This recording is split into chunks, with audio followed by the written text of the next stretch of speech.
Good morning student. Today class 8 science chapter 8 combustion and fuels. Chapter 8 में हमने आपको combustion के बारे में बता दिया था, फ्यूल्स के बारे में मैंने कुछ डिस्कस कर दिया था। आज हम पढ़ेंगे टाइप्स ऑफ फ्यूल्स कितने होते हैं उसके बारे में पढ़ेंगे। टाइप्स ऑफ फ्यूल में 3 टाइप्स होते हैं, सॉलिड फ्यूल, लिक्विड फ्यूल और गैसेस फ्यूल्स होते हैं। सॉलिड फ्यूल क्या होता है? इट इंक्लूड्स ऐसे फ्यूल्स जो या ऐसे कम्बस्टिबल सब्सटेंस जो सॉलिड फॉर्म में पाए जाते हैं, उसे हम क्या कहते हैं? Solid fuel. It include solid combustible material such as wood, लकड़ी, चारकोल, कोयला, etc. Solid fuel rocket technology use the solid fuel. ठीक है, this fuel are being use by human since a very long time. जो ये सारे fuels हैं ये काफ़ी लॉन्ग टाइम से ह्यूमन बीइंग द्वारा यूज होते आ रहे हैं। ठीक है, coal is the fuel that enable the industrial revolution from firing furnace to run steam engine. Coal का यूज आप देखते होंगे कई सारी भट्टियों में यूज किया जाता है, जैसे कई सारी इंडस्ट्री में यूज किया जाता है, ताकि किसके लिए? एनर्जी प्रोडक्शन के लिए। Wood is also use to run steam locomotive. Wood का भी यूज किया जाता है स्टीम लोकोमोटिव के यूजेज में। Liquid fuel, it include liquid combustible material such as kerosene. Liquid fuel क्या होते हैं? ऐसे कम्बस्टिबल मटेरियल जो लिक्विड फॉर्म में पाए जाते हैं, जैसे केरोसिन हुआ, पेट्रोल हुआ, डीजल हुआ। ये क्या होते हैं? जितने सारे ये मोस्ट ऑफ लिक्विड फ्यूल्स कहाँ से डिराइव होते हैं? ये सब सारे जो डेड एनिमल्स और प्लांट होते हैं जो बरीड हो जाते हैं ज़मीन के अंदर, और लॉन्ग पीरियड टाइम में वो किस में कन्वर्ट हो जाते हैं? लिक्विड फ्यूल में, अर्थ क्रस्ट के अंदर। Kerosene is use widely in kerosene lamp and as a fuel for cooking. Kerosene का यूज़ किस में किया जाता है?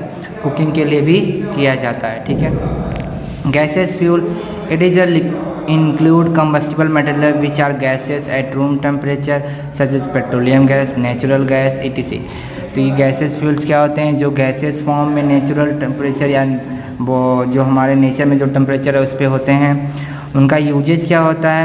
मेनली यूज हम जैसे घरों में जो स्टोव होते हैं वो कैसे होते हैं? गैसेस फ्यूल होते हैं ना, LPG CNG। ठीक है, some of the fuel gases are liquefied for their storage और ट्रांसपोर्ट। कुछ ऐसे भी गैसेस होते हैं फ्यूल जिनको किस में कन्वर्ट कर दिया जाता है? लिक्विड में। किसके लिए? ट्रांसपोर्ट के लिए। ठीक है, ये काफ़ी तेज़ी से आग या कम्बशन में पार्टिसिपेट करते हैं, जिसके कारण ये डेंजरस भी होते हैं। ठीक है, कुछ अब पढ़ते हैं कैरेक्टरिस्टिक्स ऑफ गुड फ्यूल, मतलब कि क्या क्या प्रॉपर्टी होनी चाहिए एक गुड फ्यूल होने के लिए। तो गुड फ्यूल होने के लिए कुछ प्रॉपर्टी होती हैं जिनके बारे में हम पढ़ें। गुड फ्यूल क्या होता है? Readily available for usages. जो गुड फ्यूल होते हैं उनको वो ईजिली अवेलेबल हो जाए। चीप कॉस्ट, मतलब काफ़ी कम कॉस्ट हो, खर्च कम हो। Burn easily in the air at moderate rate, burn आसानी से वो कम्बस्ट कर जाए या बर्न करने लगे। Do not leave behind any undesirable toxic substance that could affect the environment. ऐसे जो सब्सटेंस जो बर्न करने पे कोई अनडिजायरेबल टॉक्सिक सब्सटेंस रिलीज नहीं करते हों जो इन्वायरमेंट को ख़राब करे। इजली ट्रांसपोर्ट किए जा सके। लो इग्निशन टेम्परेचर हो, मतलब आसानी से उसे इग्निशन टेम्परेचर तक पहुंचाया जा सके। But well above the room temperature, लेकिन रूम टेम्परेचर से ज़्यादा होना चाहिए ताकि आसानी से बर्न ना कर जाए कभी भी। The fuel produce different amount of heat energy when they undergoes combustion. जो फ्यूल हो जब हर different amount of energy release करे जो कम्बशन में जब जाए तो। ठीक है, एक होता है calorific value, the amount of heat produce when 1 kg of fuel is completely burn. जो अमाउंट ऑफ हीट या एनर्जी रिलीज होती है जब 1 kg ऑफ फ्यूल जब कम्प्लीटली बर्न, मतलब कम्बशन में पार्टिसिपेट कर लेता है, तो उससे क्या कहते हैं? It's calorific value. इसे क्या कहते हैं? कैलोरीफिक वैल्यू कहते हैं।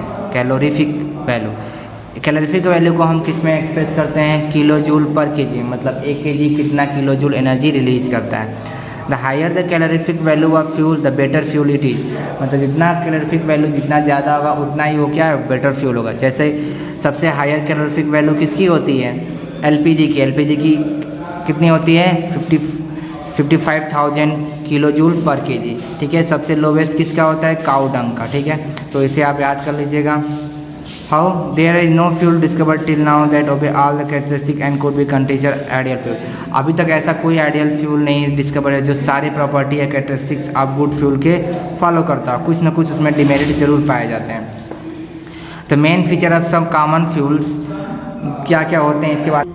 तो मेन फीचर में पहला पेट्रोल एंड डीजल। पेट्रोल और डीजल की जो कैलोरीफिक वैल्यू होती है कितनी है? 45,000 किलो जूल होता है। इसका यूज कहाँ होता है? ऑटोमोबाइल्स में। They are available in little amount, इनकी अमाउंट क्या है, लिटिल है, हमारे अर्थ क्रस्ट में लिटिल अमाउंट प्रेजेंट है।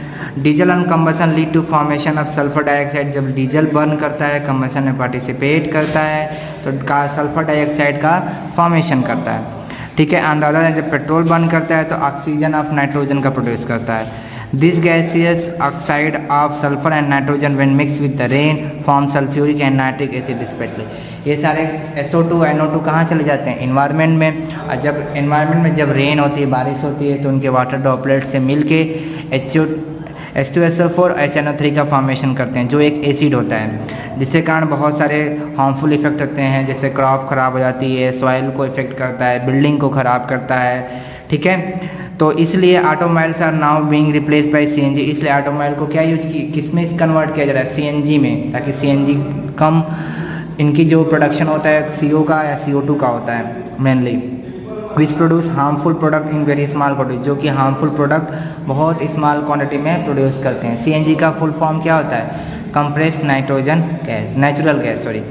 Would, it is a human kind first source of energy. Wood क्या होता है, ह्यूमन काइंड का फर्स्ट सोर्स ऑफ एनर्जी, जो पुराने टाइम से चला आ रहा है। It is cheap and easily available, it also disadvantage, ये भी क्या होता है, काफ़ी चीप होता है और आसानी से अवेलेबल हो जाता है, बट जब ये बर्न करता है तो बहुत सारी स्मोक प्रोड्यूस करता है, जो हमारे इन्वायरमेंट के लिए क्या होता है, ख़राब होता है, ठीक है। तो more that give us wood being cut leading to deforestation that is harmful. तो जब हमें वुड की, तो वुड हमें कहाँ से मिलता है, लकड़ियों से, और जब लकड़ियों से मिलेगा तो लकड़ी के लिए हमें क्या होगा, पेड़ों को काटना पड़ेगा, तो जिसके कारण क्या होगा, डिफॉरेस्टेशन होगा। डिफॉरेस्टेशन के कारण क्या होगा, हमारा इन्वायरमेंट पोल्यूशन होगा, ठीक है, पोल्यूशन बढ़ता जाएगा। हाइड्रोजन भी एक होता है, hydrogen has highest calorific value, सबसे अधिक हाईएस्ट हाइड्रोजन के पास होता है 1,50,000 किलोजूल पर केजी में। इसे बेस्ट फ्यूल के नाम से भी जाना जाता है। इसका हाईली कंबस्टिबल सब्सटेंस भी होता है, इसको ट्रांसपोर्ट करना या हैंडल करना काफ़ी कठिन होता है। It is use when large amount of energy, जब खूब काफ़ी ज़्यादा अमाउंट ऑफ एनर्जी की रिक्वायरमेंट होती है तभी हाइड्रोजन का यूज हम करते हैं, ठीक है। जैसे use for rocket combustion, rocket में किया जाता है, स्पेस शटल्स में किया जाता है इसका यूज। नेक्स्ट होता है fossil fuel. Fossil fuel are form by buried dead and decaying organic matter plants in the earth crust under very high temperature and pressure over the period of million year. तो fossil fuel क्या होते हैं, ऐसे fuel जो ज़मीन के अंदर, मतलब अर्थ क्रस्ट के अंदर मिलते हैं, जब प्लांट और एनिमल डिकेड मटेरियल जो प्लांट के अंदर दबे होते हैं, जब वो सड़ गल जाते हैं, ख़त्म हो जाते हैं under high temperature and pressure over एक लॉन्ग पीरियड में, काफ़ी मिलियन ऑफ ईयर में, तो बनता है फॉसिल फ्यूल। फॉसिल फ्यूल के जो एग्जांपल है, कोयला हुआ, पेट्रोलियम हुआ, नेचुरल गैस हुआ, ठीक है। तो फॉसिल फ्यूल को इसलिए हम क्या करते हैं, नेचुरल रिसोर्स, क्योंकि हमें नेचर से मिलता है, ठीक है। This resource can be classify into, इन सब रिसोर्स को, फॉसिल फ्यूल को दो कैटेगराइज किया है। पहला एग्जॉस्टिबल नेचुरल रिसोर्स और दूसरा है इनएग्जॉस्टिबल नेचुरल रिसोर्स। तो नेचुरल रिसोर्स को कितने में किया गया है, एग्जॉस्टिबल नेचुरल रिसोर्स, जिसे कहते हैं non renewable resource. Inexhaustible resource मतलब कहते हैं रिन्यूएबल सोर्स, मतलब नॉन रिन्यूएबल मतलब एक बार यूज करने के बाद दोबारा उसका हम यूज़ नहीं कर पाते हैं, या एक लंबे समय बाद वो ख़त्म हो सकते हैं। और रिन्यूएबल सोर्स क्या होते हैं, जो एक लंबे समय में भी ख़त्म जल्दी नहीं होते हैं, वो लंबे टाइम तक रहते हैं, अनटिल जब तक कम्प्लीटली एग्जॉस्ट ना हो जाए। This resource are present in limited quantity and can not be regenerated in human time scale.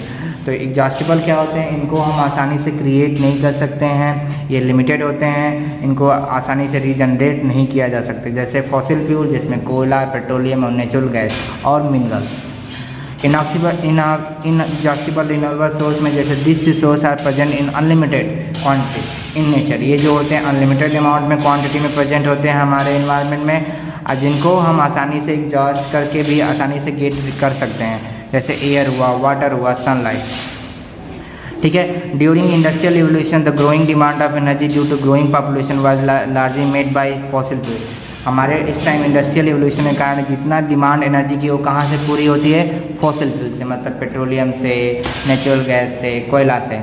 Many technology were also developing within this energy sources, ठीक है।